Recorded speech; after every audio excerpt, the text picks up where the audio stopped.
প্রথম কথা হচ্ছে যে আপনারা জানেন যে ভ্যাট কনসালটেন্ট পরীক্ষার সার্টিফিকেটটা কোনো একাডেমিক পরীক্ষা না, এটা একটা প্রফেশনাল সার্টিফিকেট। এটা একটা অর্নামেন্টাল সার্টিফিকেট। এটা আপনার ক্যারিয়ারকে কি বলা হয়, এটা আপনাকে একটা মানে বলতে পারেন যে আপনার যতগুলো সাফল্য আছে তার সাথে একটা মুকুট, একটা পালক যোগ হবে, কেমন? এটা যদি আপনার থাকে যে কোনো প্রফেশনাল জায়গাতে আপনি একটা আলাদা মর্যাদা পাবেন। এছাড়াও আপনার যদি কোনো বিদেশি প্রতিষ্ঠানের পক্ষে কাজ করতে চান তখন এটা অপরিহার্য। যেমন ধরেন ফেসবুক, আপনারা জানেন যে তেজগাঁও ডিভিশনে রিটার্ন দেয়। সো তারা কিন্তু সরাসরি নিজেরা কাজ করতে পারে না, আইন অনুযায়ী তাদেরকে একজন মূসক এজেন্টের প্রয়োজন হয়। মূসক পরামর্শক এজেন্টের কাজ করতে পারে, দ্যাটস ওয়াই ওইসব ক্ষেত্রে কিন্তু ম্যান্ডেটরি। সো এখানে যে পরীক্ষাটা হবে, আহ এবার এমসিকিউ হতে পারে। যেমন আমি গত 9 তারিখে ডিসেম্বরের চট্টগ্রাম ভ্যাট একাডেমিতে ক্লাস নিতে গিয়েছিলাম। তখন ওখানে যে যুগ্ম পরিচালক আছে বা আরো যে পরিচালক যারা আছে তাদের সাথে কথা বললাম। তো সেখানে যে বিষয়টা বলা হয়েছে, যদি হিউজ ক্যান্ডিডেট হয় তাহলে এমসিকিউ হবে, না হলে এমসিকিউ হবে না, শুধু আপনার রিটার্ন হবে। তো রিটেন পরীক্ষার সিলেবাস তো ফিক্সড।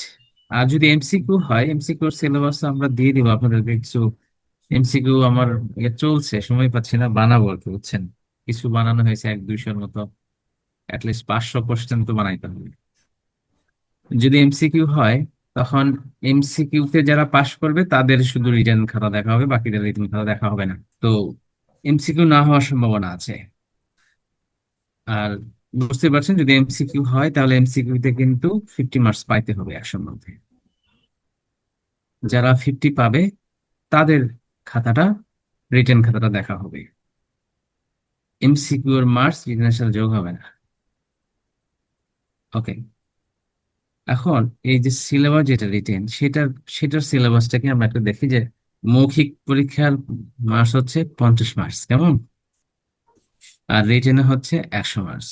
সব ক্ষেত্রে পাস মার্কস হচ্ছে 50%, 33% বা 40% না।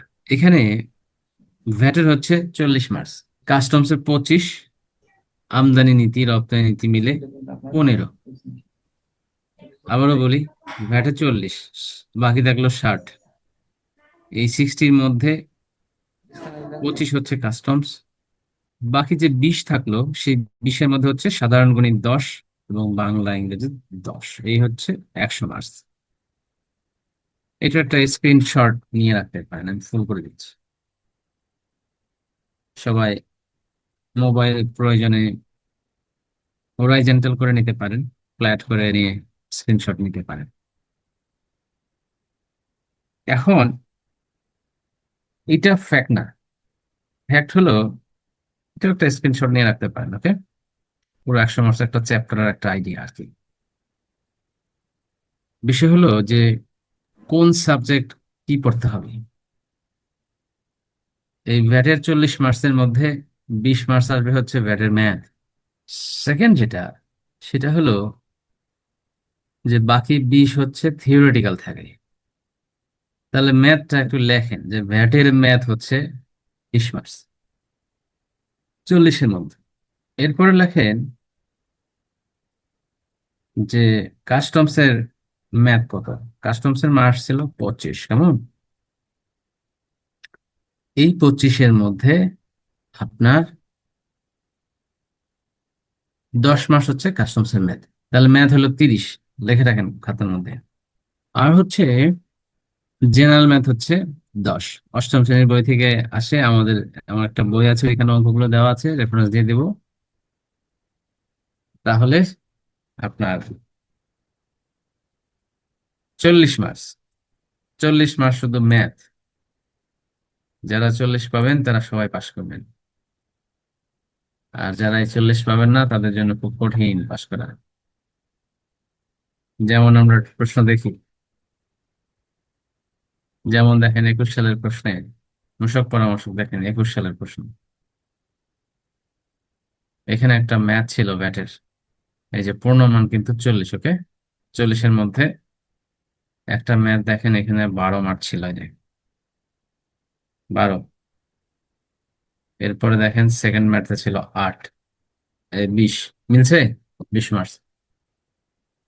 এরপরে দেখেন বাকি 20 হচ্ছে থিওরিটিক্যাল, নিবন্ধন সম্পর্কে 2-3টা প্রশ্ন আসছে, এবং আহ এই যে শর্ট প্রশ্ন আসছে কয়েকটা। আচ্ছা, কাস্টমসে দেখেন 2টা অঙ্ক আসছে 12 মার্কসের। আমি 10 মার্কস বলছি, 10-এর বেশিও আসতে পারে। আর বাকিগুলা হচ্ছে থিওরিটিক্যাল প্রশ্ন। এরপরে সাধারণ গণিত, আমাদের পরের প্রশ্নটা দেখি। এদের সাধারণ গণিত দেখেন, এই যে সরল সুদ কষা বা লস ইন্টারেস্ট, যেগুলো আছে loss profit and interest mathematics, অর্থাৎ সরল সুদ কষা এবং ঐকিক নিয়ম, এবং কয়েকটা বীজগণিত আসবে, অর্থাৎ 3টা অঙ্ক আসবে, 2টা আনসার করতে হবে।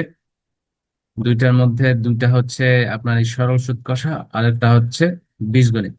আপনার জন্য অপশন থাকবে, 3টার মধ্যে 2টা আনসার করতে পারবেন। Even you can use your calculator, no problem. এখানে দেখেন খুব সহজ সহজ যেগুলো অঙ্ক আছে, যারা একটু ম্যাথে দুর্বল, আমাদের ম্যাথের সেশন হবে। এবং আমার একটা বই আছে কাস্টমস আইনে অ্যাকাউন্টিং, কাস্টমস যে বইটা, ওখানে প্রশ্ন উত্তরগুলো দেওয়া আছে, পাশাপাশি ম্যাথেরও একটা চ্যাপ্টার দেওয়া আছে। ওই বই থেকে ম্যাথ আসবে, ওখান থেকে আসে প্রতিবার।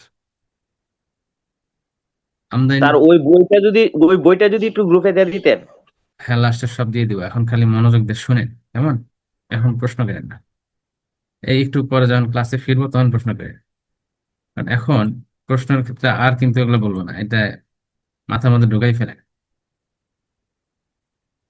আমদানিতে দেখেন যে 15 মার্কসের মধ্যে সামটাইমস প্রশ্নগুলো হার্ড হয়, সামটাইমস খুব সহজ হয়। যেমন ধরেন সহজ প্রশ্ন কিরকম, 5টি আমদানি নিষিদ্ধ পণ্যের নাম লিখো, অথবা 5টি এই শর্তযুক্ত পণ্যের নাম লিখুন, এরকম প্রশ্ন আসতে পারে। বাট এখানে দেখেন, this question is very tough question, যে আমদানিকারকের প্রকৃতি ভেদে ঔষধ শিল্পের কাঁচামাল আমদানির ক্ষেত্রে আমদানি নীতি আদেশ 2015-18-তে কোনো ভিন্নতা থাকলে তার মূল বিষয় কি। দ্যাট মিনস যে মানে আপনি জানবেন না যদি আপনি খুব ভালোভাবে না পড়েন, একদম থরলি যদি পুরো বইটা না পড়েন, বিকজ যে the book is small but the syllabus is very big, the marks, but comparing to marks is very little bit। 15 মার্কসের জন্য আপনাকে পুরো একটা বই পড়তে হবে, so syllabus is not too short. এখন এই প্রশ্ন, যারা ওই যে আমদানিকারকের প্রকৃতি ভেদ আছে কিরকম, ওখানে 2টা চ্যাপ্টার আছে, যে শিল্প প্রতিষ্ঠান কর্তৃক আমদানির একটি চ্যাপ্টার, এবং বাণিজ্যিক আমদানিকারক কর্তৃক আমদানির একটি চ্যাপ্টার। দুটোর জন্য পুরো 2 ধরনের পদ্ধতি। যেমন যে কোনো বাণিজ্যিক আমদানিকারককে ঔষধ আমদানি করতে হলে ঔষধ প্রশাসন অধিদপ্তরের মহাপরিচালকের পারমিশন লাগে, সিমিলারলি ইন্ডাস্ট্রিও লাগে। তাহলে পার্থক্যটা কোথায়? পার্থক্য হয়েছে, যদি ইন্ডাস্ট্রি অ্যালুমিনিয়াম ফয়েলও নিয়ে আসে তাও পারমিশন লাগে, যদিও এটা শর্তযুক্ত পণ্য না। বাণিজ্যিক আমদানিকারক আনলে বরং তার পারমিশন লাগবে না, বাট ইন্ডাস্ট্রির পারমিশন লাগে। সো আবার সাধারণত অন্যান্য ক্ষেত্রে কিন্তু ইন্ডাস্ট্রিকে বেশি সুবিধা দেয়, এই ক্ষেত্রে দেখেন যে তার সুবিধা বরং আরো কম হচ্ছে। আরো যে বিষয়গুলো, সেটা হচ্ছে আপনার এখানে 2 ধরনের প্রতিষ্ঠানের যে 2 ধরনের শর্ত, এইটা যদি আপনি না পড়েন, একটা দেখেন যে পুরো 26 নম্বর আর্টিকেল, অনলি 6 নাম্বার ওপেন হচ্ছে, আর একটা কিন্তু পুরো 16 থেকে 19, দুইটা কিন্তু 2 জায়গায়। সো একটু এরকম কিন্তু কঠিন আসছে। প্লাস হচ্ছে ব্যাগেজ রুল থেকে আসে কিছু প্রশ্ন, অর্থাৎ একজন যাত্রী যখন বিদেশ থেকে আসবে তখন তার জন্য কি কি পদ্ধতি আছে। এই বছর যেমন ব্যাগেজ রুলে কিছু পরিবর্তন এসছে, তো সেগুলো আপডেট থাকা বাঞ্ছনীয়। পাশাপাশি দেখেন যে this question is very critical, fish meal এবং প্রোটিন কনসেন্ট্রেটেড আমদানি শর্ত সমূহ কি। যে 100 জনের মধ্যে একজন পড়ে, এসব এত কঠিন না প্রশ্ন।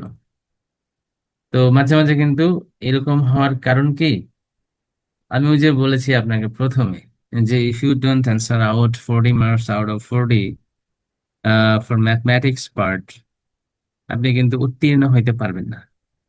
কারণ এমন হয়েছে এই বছর এই 3টা প্রশ্নে একটাও কেউ পারে না, একটাও না, এই 15 পুরো জিরো পাইছে। তো আবার ওইদিকে যারা এই ম্যাথ আর সেটা করেছিল, ওই বছর কিন্তু অনেক পাশ করছিল। যেমন গত বছর পাশ করে নাই, গত বছর কাস্টমস খুবই হার্ড করেছে। আবার ভ্যাটেরও ম্যাথটা খুবই হার্ড দিয়েছে, যার কারণে পাসই হয় নাই, 10 জন না 8 জন পাস করছে। আর বাংলা ইংরেজি পার্টে আমি বলবো যে আপনারা এটার পিছনে কোনো সময় দিয়েন না। আপনার যে অভিজ্ঞতা আছে, দেখেন যে একটা ট্রান্সলেশন আসে ইংরেজি থেকে বেঙ্গলি, ইংলিশ টু বেঙ্গলি বা বেঙ্গলি টু ইংলিশ, এবং কিছু শুদ্ধ বাক্য আসে, অথবা দুইটাই ট্রান্সলেশন আসে, একটা 5 মার্কসের ইংরেজি English to Bengali and Bengali to English. So এখানে উম, সময় নষ্ট করার দরকার নাই, যতটুকু অভিজ্ঞতা দিয়ে পারেন 10-এর মধ্যে 5 পাবেন তো অ্যাটলিস্ট, না পাইলে 4 তো পাবেন। সুতরাং এটার জন্য টাইম নষ্ট করার সময় কই আপনাদের, এত এখন ফ্যামিলি লাইফ আছে, প্রফেশনাল লাইফ আছে, so you will not get time sufficient, so that's why আমি মনে করি যে এই পার্টে সময় দেওয়ার দরকার নাই। আমরা যদি পরের বছরের প্রশ্ন দেখি, আহ এটা হচ্ছে বিভাগীয় প্রশ্ন, এটার মধ্যে না যায়, এইটা দেখেন 22 সালের প্রশ্ন দেখেন। দাখিলপত্র কি, দাখিলপত্র কখন কোথায় দাখিল করতে হয়, এই যে বললাম না দাখিলপত্র সম্পর্কে প্রশ্ন কিন্তু থাকে, দেখেন এখান থেকে পুরো 10 মাস। বর্ষকারকযোগ্য মূল্য কি, উপকরণ উৎপাদ সহগের গুরুত্ব আলোচনা করুন, এখানেও টাইম বেশ মাস আছে। এখানে একটা অঙ্ক দিয়েছে 5 মার্কসের। পরের অঙ্কটা দিয়েছে দেখেন, পরের একটা অঙ্ক ইয়ে দিয়েছে যে 10 মার্কসের। এরপরে এই যে একটা অঙ্ক দেওয়া আছে, দেখেন এটা হচ্ছে 3 লাইনের একটি অঙ্ক। কেমন, যে স্থানীয় পর্যায়ে একজন ব্যক্তি নিকট এত টাকা সরবরাহ করা হলো, 5% মূসক আছে। তাহলে দেখেন যে এই 3 লাইনের অঙ্ক একেবারে এই 3 লাইনের অঙ্ক এইটুকু। আরো যদি কনসাইজ করি 2 লাইনের অঙ্ক, এই 2 লাইনসের অঙ্ক 10 মার্কস। যে পারবে তার জন্য সুবিধা হয়ে গেল।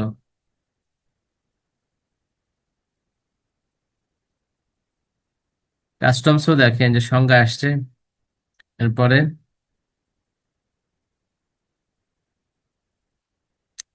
কিছু টিকা সংজ্ঞা, এখানে দেখেন একটি অঙ্ক আসছে 10 মার্কস, এটি 10 মার্কস। আমরা যেটা বলেছিলাম যে কাস্টমসে 10 মার্কস আর ভ্যাটে হচ্ছে 20 মার্কসের ম্যাথ থাকবে। এখানে বিভিন্ন ধরনের সংজ্ঞা আছে, ড্রব্যাক, প্রত্যর্পণ কি, বোর্ড নোট কি, এডিআর কি, এগুলো সম্পর্কে বলতে বলছে। দেখেন সরকারি পাওনা আদায় কি। গণিতে দেখেন ওই যে সরল সূত্রসার 2টা অঙ্ক, এই যে তেলের মূল্য 20% বৃদ্ধি আর এত টাকায় বিক্রয় করলে কয় টাকা লাভ হয়, সেই লাভ ক্ষতি। এবং ডিমের একটা অঙ্ক আসছে।